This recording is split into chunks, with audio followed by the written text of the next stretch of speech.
मी शरण आलो तुमच्या पाया. बघा माहिती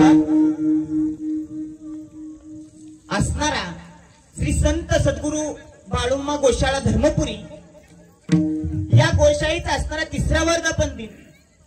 त्याचप्रमाणे गोशाळेचे असणारे अध्यक्ष गोरक्षक आदरणीय श्री सतीश भैया निटवे यांच्या वाढदिवसानिमित्त ही आयोजित केलेली कीर्तन सेवा. बघा पाहायला गेलं तर माझ्या मामांनी सुद्धा सांगितलं मुक्या प्राण्यांची सेवा करा, मुक्या जित्राबांची सेवा करा, निश्चित तुमचं कल्याण झाल्याशिवाय राहणार नाही.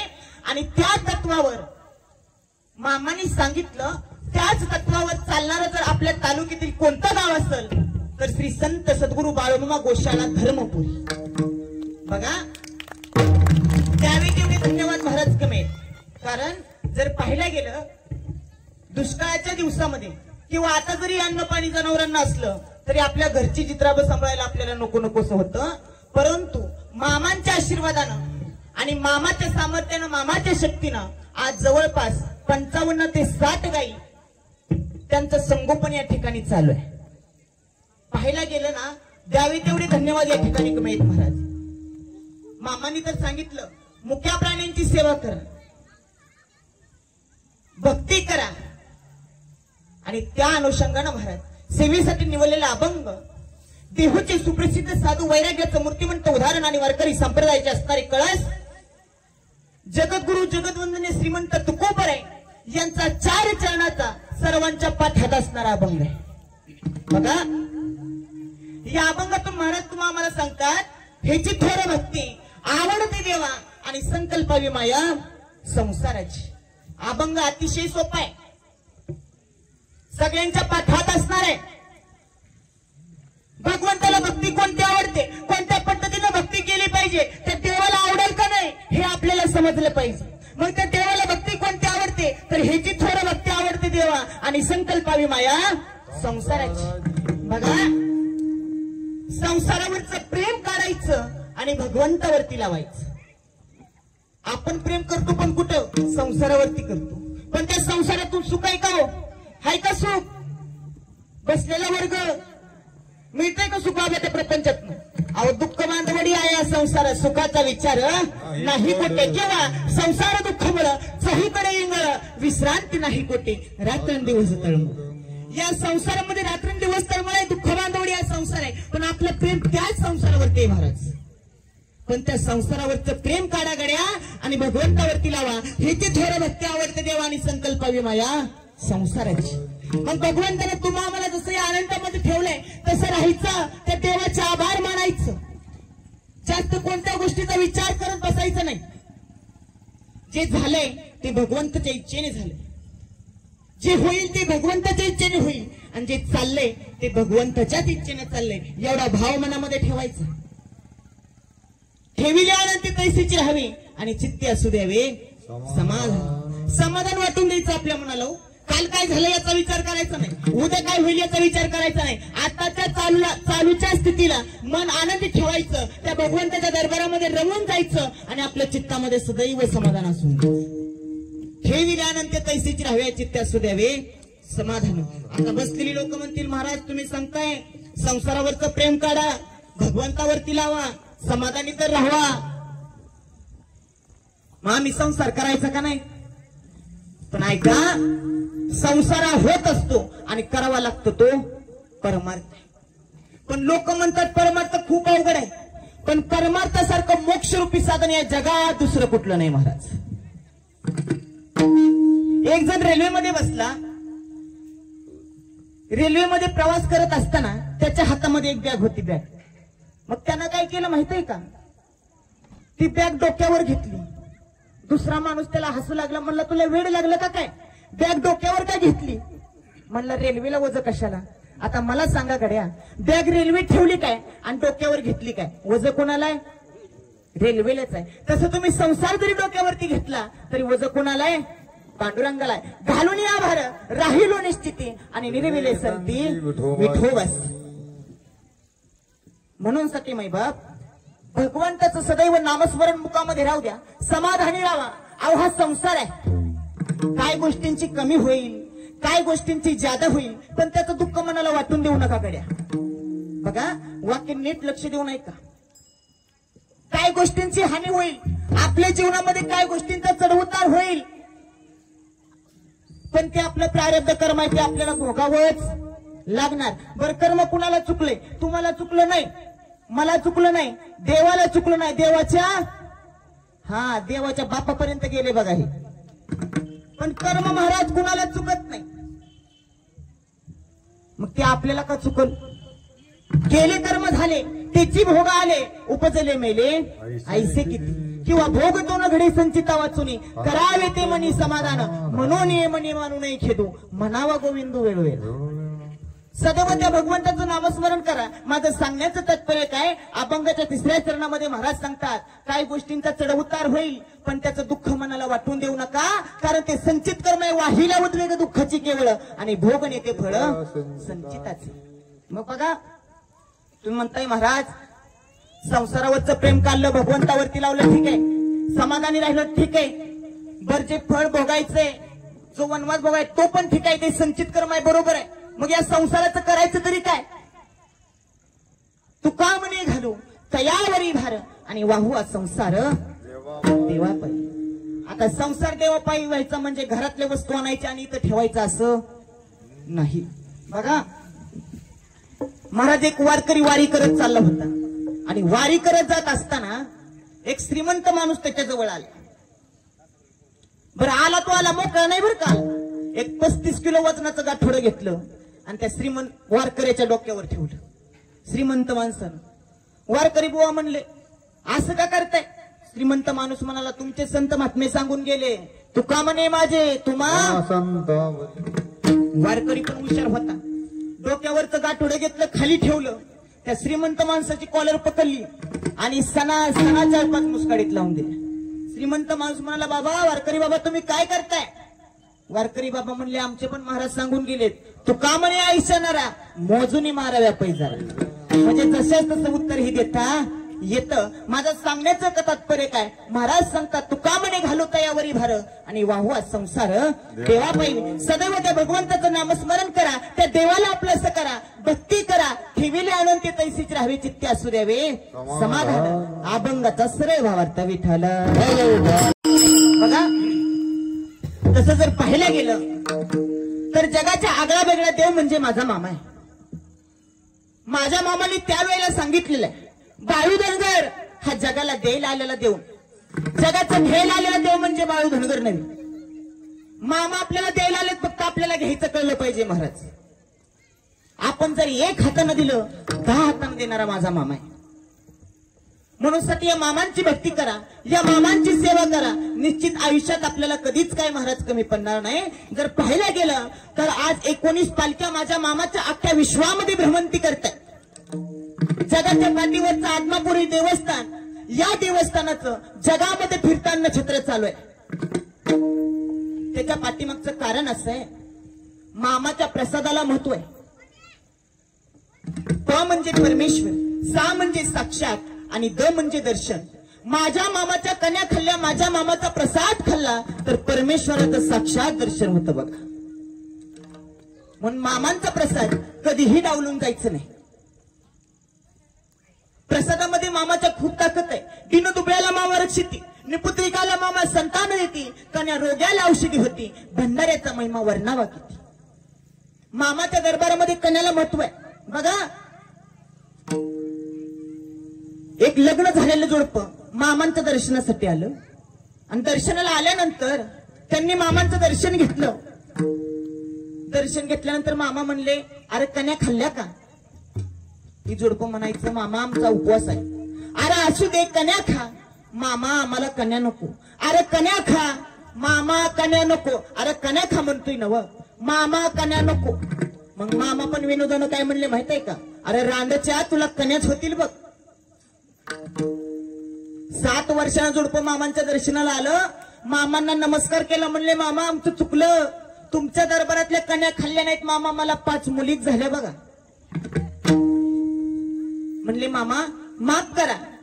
मामांचं दर्शन घेतलं, मामा म्हणले मग कन्या खाणार नव? होय मामा खाईन की. त्यांनी कन्या खाल्ल्या आणि मग 6व्या वेळेला त्यांना पुत्रप्राप्ती झाली. माझं सांगण्याचं तात्पर्य काय, या मामांचा प्रसाद तुम्हा मला मिळतो म्हणजे मायबाप तुमचं आमचं गेल्या जन्मीचं काहीतरी मामाशी जोडलेलं नातं असावं. माझे मामा सांगतात, अरे तुम्ही माझ्या दरबारामध्ये येता, बाळू धनगराच्या दरबारामध्ये येता, माझा भंडारा तुमच्या कपाळाला लागतो म्हणजे काहीतरी तुमचं माझं गेल्या जन्मीचं नातं असावं. अरे एवढं माझ्या दरबारामध्ये येणं सोपं नाही. आणि ज्यानं माझ्या तंबूकडची वाट धरली त्याचं कल्याण केलंय माझे मामा सांगतात. म्हणून साठी मामांची सेवा केली तर माणसाला आयुष्यामध्ये कधीच कशाची कमी पडत नाही. महाराज, करशीला सेवा तर खाशीला मेवा, आणि करशीला चाकरी तर खाशीला भाकरी. आपण मामाच्या दरबारामध्ये सेवा केली, मेवा माझे मामा नक्कीच देणार.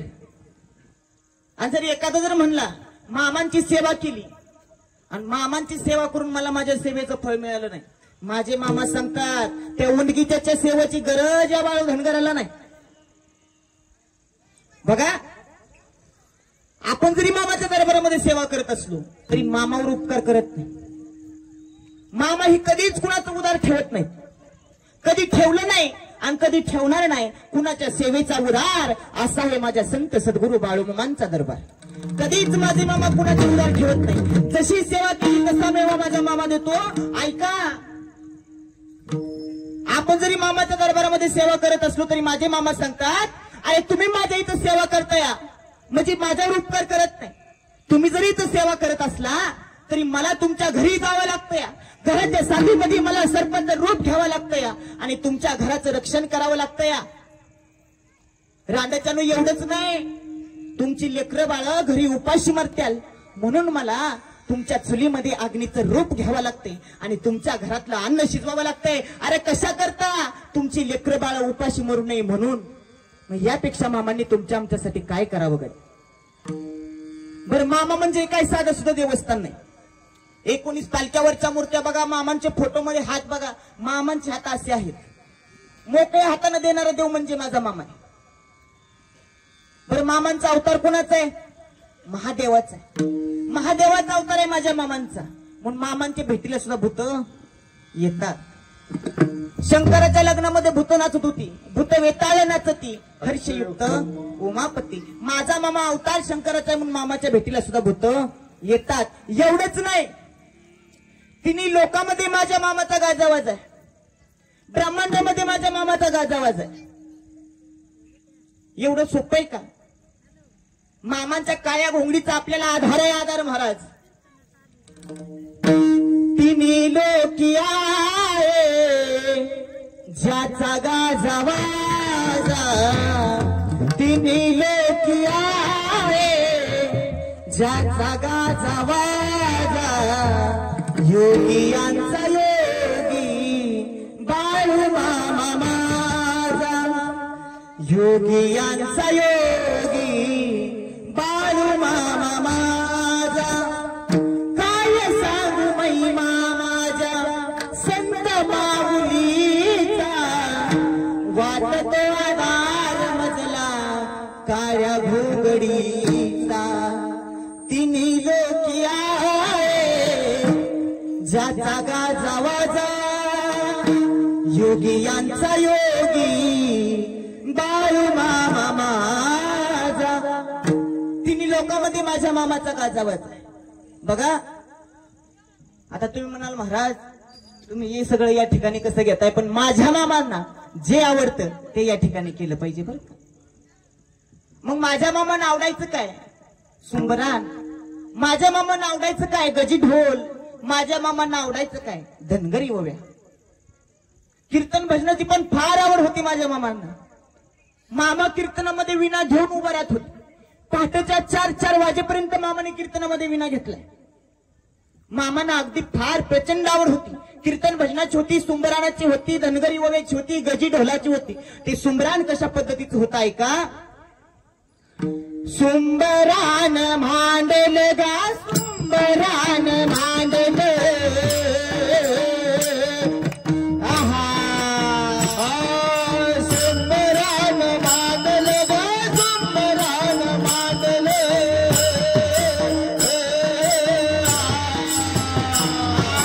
सुंबरान मांडल गा, सुंबरान मांडल.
माझ्या मामाचं रूप कसं आहे, माझ्या मामाची मूर्ती कशी आहे बघा.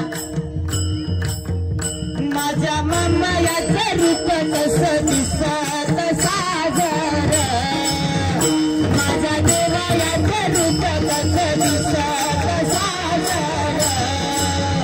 चला करूया जागर, चला करूया जागर, चला करूया जागर, चला करूया जागर. चला करूया जागर, चला करूया जागर, चला करूया जागर, चला करूया जागर. चांदीची पालखी सोन्याचा दे, सोन्याचा दे, चांदीची पालखी सोन्याचा दे, सोन्याचा दे. चला चला चला बाळू बाळू मामा दे, चांदीची पालखी सोन्याचा दे, सोन्याचा दे. चला चला चला बाळू बाळू मामा दे, सोन्याचा दे, सोन्याचा दे. चला चला बाळूया बाळू मामा दे, चांदीची पालखी सोन्याचा दे, सोन्याचा दे. चला चला बाळूया बाळू मामा.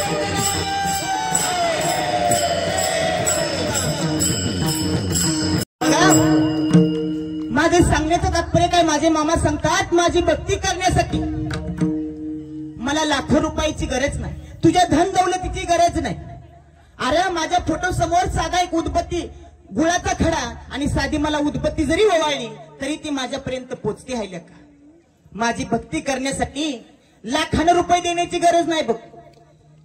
पण मी पाया पडून सांगतो तुम्हाला, मामांचं चरित्र वाचलंय म्हणून सांगतो.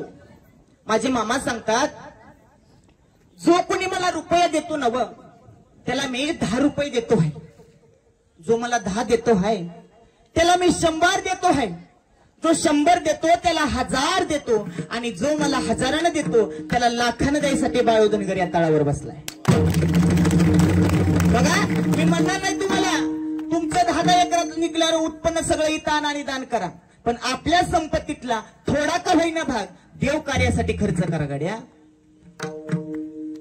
देव कार्यासाठी खर्च करा. मी सांगून जाईन तुम्हाला, 10 एकर शेती असेल तुम्हाला, त्या 10 एकरामधला थोडा का होईना कोपरा माझ्या मामांच्या गायींसाठी द्या, त्यांच्या चाऱ्यांसाठी द्या. अहो हा देव आपल्याला पावणार आहे. देवाची भक्ती करण्यासाठी फारसं काही लागत नाही. माझ्या मामांनी मुख्य चित्रबामध्ये देव बघितला. आज जर पाहायला गेलं मगाशी गोमातेचं पूजन झालं, इतकं छान वाटलं ना महाराज, अक्षरशः वाटलं आज दिवाळी आहे, वसुबारस आहे की काय, एवढा आनंद मनाला झाला. साक्षात त्या गायींच्या रूपामध्ये मामांचं दर्शन आपल्याला रोज होतं हे लक्षात ठेवा. माझे मामा सांगतात अरे मला ठावं आहे तुमच्या परपंचातल्या काही अडचणी असतील, तुमच्या शेतीवाडीची कामं असतील, त्याच्यामुळं तुम्हाला माझ्याकडे येणं होत नाही, मला समज कळतं या. पण तुम्ही काळजी करू नका सा, यो बाळू धनगर तुमची भेट घ्यायला तुमच्या गावाला आल्याशिवाय राहणार नाही. माझे मामा या धर्मपुरीमध्ये आले, आले ते आले या गाई वासरांच्या रूपामध्ये आले. गड्या हो, या गाई वासरांची सेवा करा, या गोमातेची सेवा करा. अहो सेवा करण्यासाठी फारसं काही लागत नाही, होता होईल एवढी गोमातेची सेवा करा. आपल्या शेतीवाडी मधला थोडा का होईना कोपरा द्या त्या गाई वासरांना, काय कमी पडणार नाही हो तुम्हाला. ताकद माझ्या मामाची आहे आणि सामर्थ्य माझ्या मामाचं आहे. माझे मामा भरभरून देतात. आपण जर मामाला दिलं, एखाद्याला मोठं जर करायचं म्हणलं ना, माझा मामा त्याला डोक्यावर घेऊन पण उभा राहतो. पण मामाच्या दरबारामध्ये आपण गद्दारी केली तर त्याला जमिनीमध्ये गाडून त्याच्या डोक्यावर पण उभा राहतो. ही ताकद माझ्या मामाची. माझे मामा सांगतात तुम्ही माझ्या दरबारामध्ये यावं, भंडारा ल्यावा, एकदा नाही 4 वेळेला पोट भरून जेवण करावं, पण माझ्या दरबारामध्ये कधी लबाडी करू नका. कधी तुम्हाला भंडारा लागला नवा तर तो पुजारी मानकऱ्याकडून मागून घ्या, पण स्वतःच्या हाताने कधी त्याला हात लावू नका गड्या. माझ्या दरबारामधला सुतळीचा तुकडा जरी कुणी चोरून नेला त्याच्या अंगावरल्या चांबड्या सहित वसूल केल्याशिवाय बाळू धनगर राहणार नाही. माझ्या मामाने सांगितलं म्हणून सती होता होईल एवढी मदत मामांसाठी करा, मामांची सेवा करा, निश्चित तुमचं आमचं कल्याण झाल्याशिवाय राहणार नाही. करणार का नाही सेवा? अय महिला मंडळ, पुरुष वर्ग, अहो महाराज काय लांबचा नाही, आपल्या तालुक्यातलाच आहे. बाहेरचं असतं तरी वेगळं होतं. करणार का नाही सेवा? आवाज आला पाहिजे. हा, जगाच्या मालकाच्या दरबारामध्ये आपण, एवढं सोपं आहे का? हा मामांचा दरबार आहे. पण या दरबारामध्ये येत असताना एक गोष्ट लक्षात ठेवा गड्या, ज्या ठिकाणी आपली चप्पल सोडली त्या ठिकाणी आपला अहंकार सोडा आणि मग मामाच्या दरबारामध्ये या. इथं आल्यानंतर कोणी म्हणायचं नाही माझ्या नावावर 50 एकराचा सातबार आहे, माझ्या नावावर 10 एकराचा सातबार आहे. देव म्हणतो अरे सातबार आहे तर सगळं माझ्या नावावर आहे, तुला फक्त 70-80 वर्षाच्या करारानं पाठवलंय. मग कशाचा गर्व करता? किती जरी आलं किती जरी गेलं तरी आपल्याला कमीच आहे. म्हणून मामांची सेवा करा, मामांची भक्ती करा. विठ्ठल या मामानं सुद्धा जीवन जगताना लोकांनी सुख लागून दिलं नाही. माझे मामा ज्या वेळेला लहान होते त्यावेळी अक्कोळमधली लोक माझ्या मामांना खुळा बाळू म्हणायचे. माझे मामा काय करायचे? काट्यांच्या गादीवरती झोपायचे, म्हणायचे हीच माझी गादी. बाबळीच्या शेंड्यावरती जाऊन बसायचं, म्हणायचं हेच माझं कळस आहे, हेच माझं शिखर आहे. त्यामुळं गावातली लोक मामांना खुळं म्हणायची. पण आज जर पाहायला गेलं अख्ख्या विश्वामध्ये माझ्या मामांचा जय जयकार चालू आहे. सांगण्याचं तात्पर्य काय महाराज? आज त्यांची एवढी कीर्ती वाढते, काहीतरी सहन करावं लागतं माणसाला. आज जर पाहायला गेलं सेवेसाठी निवडलेला अभंग जगद्गुरु तुकोबरायचं, पण त्या तुकोबरायांना जीवन जगताना लोकांनी सुख लागून दिलं नाही. हो, प्रामाणिकपणे उत्तर द्या. तुकोबरायांचा गाथा इंद्रायणीमध्ये माणसांनी बुडवला का दगडांनी? कुणी बुडवला? माणसांनी पण तारला इंद्रायणीतल्या दगडांनी. एवढंच नाही, माऊलींना जड भिंत चालवायला सांगितली कुणी? माणसांनी. माऊलींनी भिंतीला उपदेश केला आणि भिंतीमधल्या जड दगडांनी ती भिंत चालवली. एवढंच नाही, तुकोबराय ज्यावेळी वैकुंठावर माघारी आले आपल्या मुलीसाठी, तिचं नाव आहे भागीरथी, त्या भागीरथीच्या घरी तुकोबराय गेले. गेल्यानंतर आपले बाबा आले म्हणून त्या मुलीनं घरामध्ये खाण्यासाठी शेवळ्याचा भात केला मायबाप. पण त्या शेवळ्याच्या भातामध्ये खाण्यासाठी घरामध्ये दूध नव्हतं. त्या भागीरथीनं काय करावं? एक कप घ्यावा, ज्याच्या दारात जावं त्यानं दार लावून घ्यावं, ज्याच्या दारात जावं त्यानं दार लावून घ्यावं. पण कपभर दूध त्या भागीरथीला कुणी दिलं नाही. निराश अंतकरण झाले तुकोबरायांच्या मुलीचं. मुलगी तुकोबरायांजवळ आली आणि म्हणाली बाबा अख्खं गाव पालत घातलं बाबा, पण कब्बर दूध तुमच्या ताईला कुणी दिलं नाही. तुकोबराय येलेश्वराच्या मंदिरामध्ये बसले होते, काय करावं? येलेश्वरा ते पूजिले, दूध नदीचे काढिले,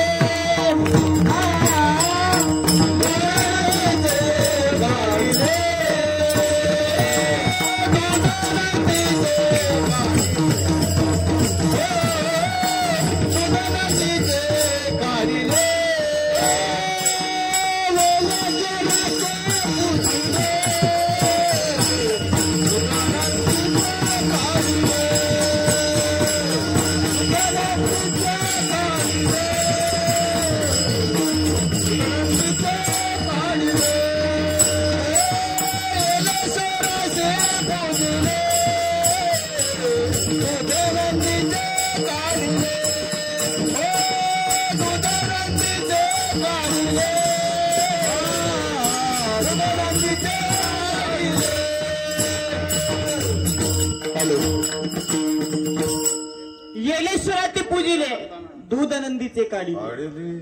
बघा, दगडाच्या नंदीनं दूध दिलं. आता बोला, दरवाजा लावून घेणारी माणसं होती पण दूध देणारा दगड होता. तुकोबरायांच्या काळामध्ये दगड प्रामाणिक होते आणि माणसं लबाड होती. आणि आजही माणसं कशी आहेत? लबाडच आहेत महाराज. ज्या दिवशी दगडाला बुक्का लावला जातो त्या दिवशी दगडाचा विठोबा होतो. ज्या दिवशी दगडाला शेंदूर लावला जातो त्या दिवशी दगडाचा मारुती होतो. ज्या दिवशी दगडाला गुलाल लावला जातो त्या दिवशी दगडाचा मसोबा होतो. ज्या दिवशी दगडाला भंडारा लावला जातो त्या दिवशी दगडाचा खंडोबा होतो. पण माणसाला असा कुठला रंग लावावा लागेल म्हणजे त्याच्यातलं माणूस पण जागा होईल. अजूनही उत्तर नाही आपल्याकडं. कोण होते तुकोबराय? 2 शब्दात सांगतो ऐका. उगाच झोपतो त्याला आराम म्हणतात, उगाच झोपतो त्याला आराम म्हणतात. वाम मार्गानं कमवतो त्याला हराम म्हणतात. हृदयातलं जाणतो त्याला आत्माराम म्हणतात. मित्रासारखा वागतो त्याला सखाराम म्हणतात. रामाचं दास्यत्व करतो त्याला रामदास म्हणतात. मेलेला परत कधी उठत नाही तेव्हा हे राम म्हणतात. आणि साक्षात पंढरीचा पांडुरंग सुद्धा ज्यांच्या पायांची पूजा करतो त्यांना संत तुकाराम महाराज म्हणतात. एवढे अधिकार संपन्नामध्ये तुकोबारे होते, पण त्याच संत महात्म्याना जीवन जगताना लोकांनी सुख लागून दिलं नाही. माझं सांगण्याचं तात्पर्य काय, जी लोक सहन करतात त्या लोकांना जग डोक्यावर घेऊन नचतं महाराज. त्यासाठी अगोदर माणसानं थोडं सहनशीलता असून द्यावी. आर म्हणलं की कार म्हणून चालत. हा, आपल्या उस जरा साडवला म्हणून त्याच्या उसला तोड आले की पाणी सोडायचं. हा, थोडं सहन करायचं. जीवन जगण्यासाठी माणसाला फारसं काय लागत नाही. माणसाची नियत नीतिमत्ता साफ असली की निश्चित तुमचं कल्याण झालं म्हणून समजा. अहो, आपण जर कधी भगवंताच्या दरबारामध्ये गेलो, 10 रुपये घेतो आणि देवाला ठेवतो. उजव्या हाताने जर तुम्ही दान केलं तर डाव्या हाताला माहिती सुद्धा नाही झालं पाहिजे. पण आपल्यातली लोक करतात या उलट. 10 रुपये देवाला द्यायचं आणि 100चं करून गावाला सांगायचं. एवढंच नाही महिला मंडळ, आपण देवाला गेलो, देवाला गेल्यानंतर आपण 20 रुपयाचा नारळ घेतो. नारळ जर देवाला फोडला, नारळ जर चांगला निघला तर त्यातला तुकडा तुकडा काढायचा आणि देवाला ठेवायचा. आणि नारळ जर खराब निघला, पावला की सगळाच, आणि परत म्हणायचं देवानं माझं काहीच नाही चांगलं केलं. अहो, आपल्याला जेवायचं म्हणलं स्टीलचं, चांदीचं नसलं, सोन्याचं नसलं, स्टीलचं तरी ताट, पर ते पण नुसतं पंतरवाळी तरी. हा, आणि देवाला नैवेद्य ठेवायचं म्हणलं की भुईवर ठेवायचं. वय आमचा देव येडावे, तुम्ही भुईवर ठेवलेला नैवेद्य खायला. महाराज, त्या देवाला आपलंसं करण्यासाठी त्या देवाचं हृदयामध्ये मंदिर बांधा. देव आहे, देव आहे, हृदय मंदिरी शोधून पाहिजे. देव जळीस तरी काष्टी पाषाण फक्त तुम्हा मला कळायला पाहिजे. पण आपला देव कुठे माहित आहे का? प्रपंच. आता काय महिला इथं बसलेत, पण सगळं लक्ष तुमचं घरी आहे. आबाळ आलंय, सुनबाईनं फुलवड्याचं दार लावलं का नाही, आणि शेरडाच्या शेलला कुलूप घातलंय का नाही, इकडे आपलं लक्ष आहे. पण या भक्तीचा उपयोग नाही. त्या संसारावरचं प्रेम काढा आणि भगवंतावरती लावा. ती थोर भक्ते अभंगाच्या प्रयत्न.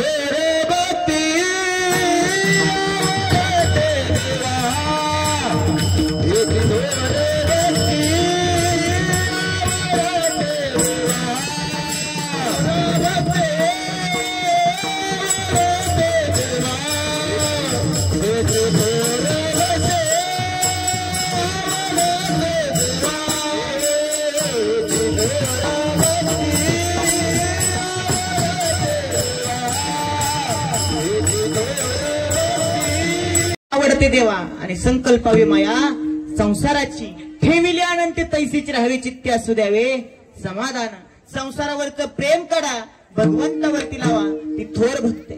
संसार होत असतो गड्याव, संसारी करा, पण त्या संसाराबरोबर परमार्थाची कास धरा. निश्चित तुमचं आमचं कल्याण झाल्याशिवाय राहणार नाही. आज जर पाहायला गेलं, अनेक लोक भक्ती करतात. माझ्या मामांनी सवारी केली, कोणती? पंढरीची. बाळू मामानी केली वारी, देव भेटायला लागली. बाळू मामानी केली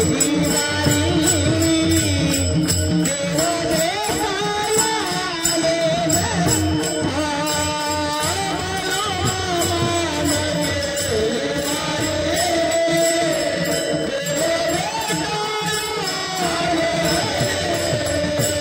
लागली.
गेली वारी, देव भेटाया आला घरी. बघा तर तुम्ही म्हणाल महाराज मामांना देव कसं भेटायला आला. बघा मी सांगून जाईन तुम्हाला.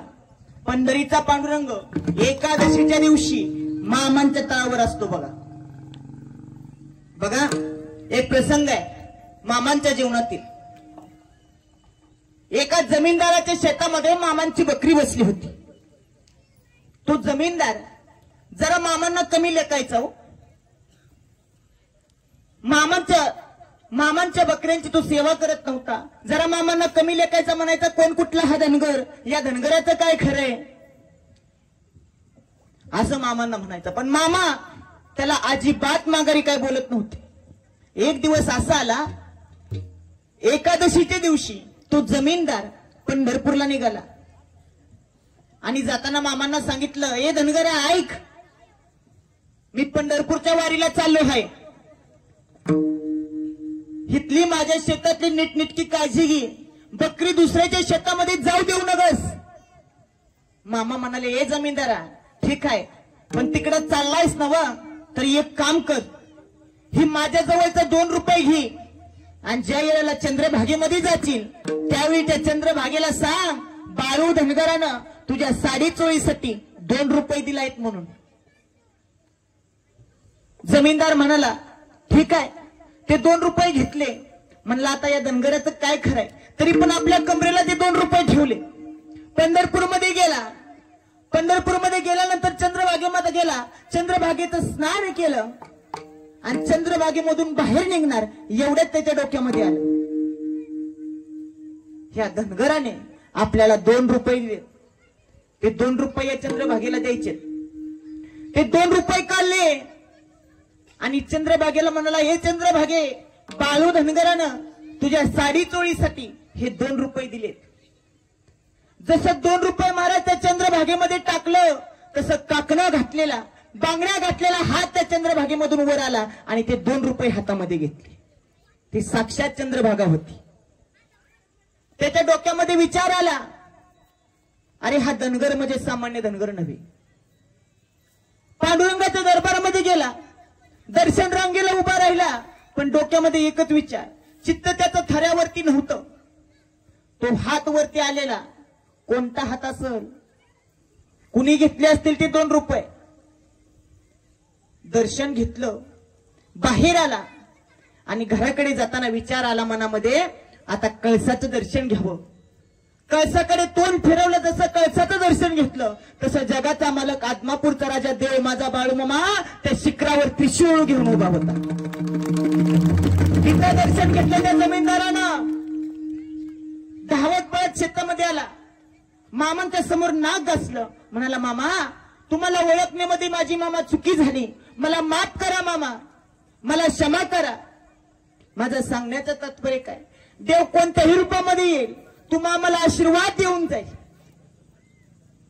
आपल्या दारी जर कधी भिकारी आला, अतिथी आला, तर त्याला मोकळ्या हाताने कधी पाठवू नका. नाही दंडवलं देणं झालं देऊ नका, पण तांब्याभर पाणी आणि कब्बर चहा त्याला द्यायला कधीच विसरू नका. देव कोणत्या रूपाने तुमच्या आमच्या दारामध्ये येतो हे कळत नाही माई बाप. ही सेवा आहे. जशी सेवा कराल तसा पगार माझे मामा देतात, जशी भक्ती कराल तशी शक्ती माझे मामा देतात. मग बघा, जीवनामध्ये किती कमवलं, किती दंडवलत आली तरी त्याचा काही उपयोग नाही. घरच्यांनी जर विचारलं ना, तुझी शेवटची इच्छा काय, छाती ठोकून सांगायचं, बाबा माझी शेवटची इच्छा काही सुद्धा नाही, फक्त मरण यायच्या अगोदर मला एकदा बाळूमामांचं दर्शन करू दे, एवढं मागायचं. आल्या जन्मी योग यावा, एक शब्द खरा व्हावा. आल्या जन्मी योग यावा, एक शब्द खरा व्हावा. माझं मरण येण्याआधी मला बाळूमामा गावा, माझं मरण येण्याआधी मला बाळूमामा गावा. मला बाळूमामा गावा, माझं मरण येण्याआधी मला बाळूमामा गावा. आल्या जन्मी योग यावा, एक शब्द खरा व्हावा. आल्या जन्मी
एवढी इच्छा घरच्यांना सांगायची, निश्चित तुमचं आमचं कल्याण झाल्याशिवाय राहणार नाही. तुम्हाला माहित आहे का, बाळूमांच्या नावानं चांगलं म्हणल्यावरती हात वरती का करतात? आहे का माहिती? सांगू का मग? बघा, एक असतो सांगू आणि एक असतो नको सांगू. सांगू तर तू झाडाव खाली कोण राहतो? कुशाला म्हणताय नको सांगू, महाराज आहे की. पण बघा महाराज, ह्या गादीवर आहे तोपर्यंत महाराज हे पटका काढू द्या तिकडे पाणी प्यायला जाऊ, हे पोरा सर माग, जोपर्यंत हित आहे तोपर्यंतच मान. एकदा का पटका काढला कुणीही ओळखत नाही. पण बघा, तुम्ही जरी म्हणला नको सांगू तरी मी सांगणारच. बाळूमामांच्या नावानं चांगलं म्हणल्यावरती हात वरती करतात. त्याच्या पाठीमागचं कारण असं आहे, एखादी आई आपल्या लहान लेकराला घरामध्ये सोडून काही कामानिमित्त बाहेर जाते. त्या आईला घरामध्ये येण्यासाठी बराच वेळ लागतो. ते लेकरू आपल्या आईच्या आतुरतेनं वाट पाहत असतं. पण जेव्हा त्याची आई घरामध्ये येते ना, तेव्हा ते लेकरू काय करतं माहित आहे का? आनंदाने हात वरती करतं. त्याला वाटतं आपली आई आता आपल्याला उचलून घे, आपल्या तोंडावर ना मायेचा प्रेमाचा जिव्हाळ्याचा हात फिरवल, आपल्याला उचलून गेला असं त्या लेकराला वाटतं. अरे जगाच्या मालकासाठी आपण लेकर आहे, आपण जर हात वरती केले, जगाचा मालक आत्मापूरचा राजा देव माझा बाळूमामा आपल्याला उचलून घेतल्याशिवाय राहणार नाही. बघा, म्हणून साठी बाळूमांच्या नावानं चांगलं म्हणल्यावरती हात वरती करायचेच. मामाने उचलून घेतलं पाहिजे असं वाटतंय ना तुम्हाला? हा, आपला नरदेह फुकट वाया घालवायचा नाही. देवानं देह दिला कशासाठी? भजनासाठी. आपण वापरला कशासाठी? हा, आता काही जणांचं लक्ष आहे, इकडं कीर्तन झालं की इकडं भाताकडे ध्यान लागलंय बघा तुमचं. एक पाठीमागचा कोपरा असा तुटून तिकडे वळत जाणार आहे. पण देवानं नरदेह दिला कशासाठी? भजनासाठी. आपण वापरला कशासाठी? भोजनासाठी. आपल्याला कळतच नाही कोणत्या मार्गाला लावावा. बघा, एकदा एका मुलीचं लग्न झालं आणि लग्न झाल्यानंतर तिच्या बापानं तिला लग्नामध्ये सगळ्या वस्तू दिल्या, पण पाणी तापवायचा बंब तेवढा दिला. मग आता सासूबाईनं रट्टाच लावला माग, बापानं तुझ्या सगळं दिलं बंब नाही दिला, बापानं तुझ्या सगळं दिलं बंब नाही दिला. 50 किलो वजनाची पोरगी 45 किलोवर आली. सासूचं रोज उठल्या उठल्या गारान, बापानं तुझ्या सगळं दिलं बंब नाही दिला. पुरीनं रडत रडत बापाला फोन लावला, म्हणली बाबा कसल्या घरी दिलंय मला? रोज सकाळी उठल्यापासून म्हातारीचं कीर्तन माझ्या कानावर आहे, बापानं तुझ्या सगळं दिलं आणि पाणी तापवायचा बंब कुठं दिला? बाबा एक काम करा, तेवढा बंब आणा म्हातारीच्या कुठं. लय वाईट मनात आला सर तुमच्या. म्हातारीचा घरात आणून ठेवा. आता म्हातारीला बंब आणून दिला, त्या बापानं काय केलं? पोलीच्या बंब आणला, म्हातारीच्या घरामध्ये ठेवला. पण दिलाय, पण म्हातारीला वापरायचं कुठे माहिती होत. ज्या दिवसापासून बंब दिला, ज्या दिवशी बंब दिला, रातभर म्हातारी झोपली नाही. तिला वाटायचं कवा या बंबात पाणी वतीन, कवा जाळ घालीन आणि गरम पाण्यानं आंघोळ करीन. पहाटे 4 वाजता म्हातारी उठली. महाराज घ्यायची बादली वत्ती बंबात, घेती वत्ती बंबात, घेती बादली. 2 टाक्या संपल्या तरी ती बंब काय भरला नाही. पहाटेच्या 6 वाजल्या, सगळे पाणी संपलं. म्हातारीनं काय केलं? मोटर पाण्याची पाईप आणली, तशी त्या बंबात केली मोटर चालू. सगळ्या घरात पाणी झालं. 7:30 वाजता सून उठून जागी झाली. सुनबाईची गादी पण तशीच पाण्यावर तरंगायला लागली.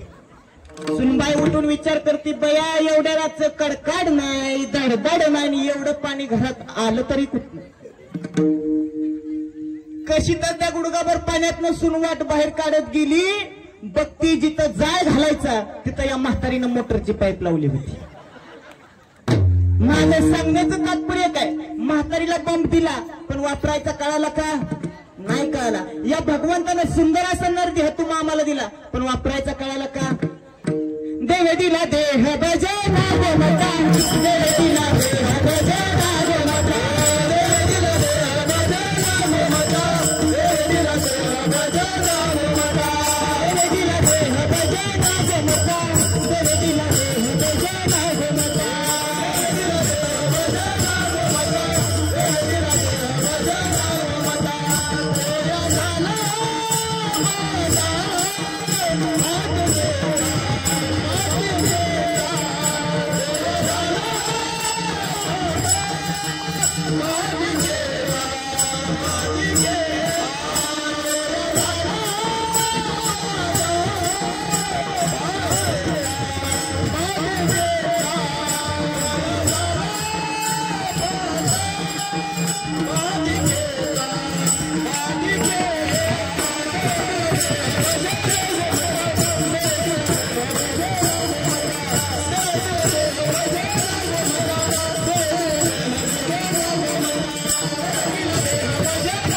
बघा, देवाने देह दिलाय भजनासाठी, त्याचा वापर चांगल्या पद्धतीनं करा.